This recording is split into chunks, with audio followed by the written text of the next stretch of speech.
Alright, what's up, Ethan? So, for lesson 1, we're going to talk about some caddying basics, rules, and etiquette.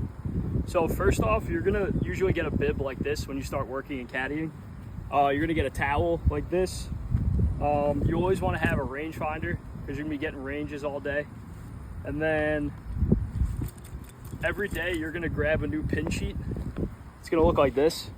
It's going to be like hole 11, 5 off the right, 17 off the front. I'll explain this later on, but typically this is what you're going to have each and every day. Dress code is usually going to be a white polo shirt like this and khaki shorts. I have golf shoes on today, but I would suggest wearing running shoes just because you're going to be walking around a lot and your feet might start to hurt. So first off, we're going to talk about when you have a golf cart in your group or if you're just carrying the bag. So come closer, Pat, stay closer.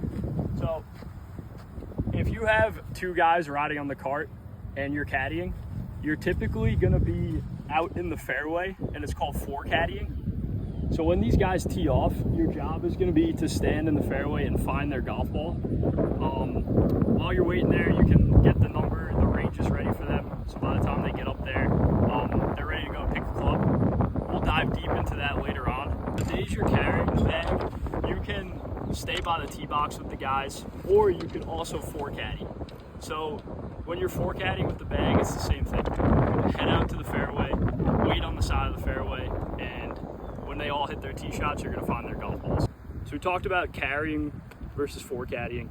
We're also going to talk about replacing divots. Whenever someone takes a grass divot, like when they hit the ball and the grass goes flying, you typically pick up the divot and put it back in the ground and stomp on it.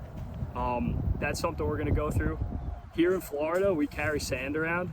Every time someone takes a divot, we just go ahead and we just dump some sand on it like this and pat it down. We'll talk about the rules of golf. So if someone hits a ball into a water hazard, what their options are, we'll talk about that.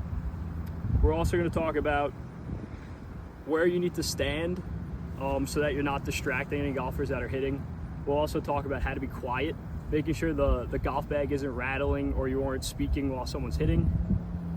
And then finally, we're going to talk about keeping up pace of play and always having a club ready for the next shot that the golfer's going to hit.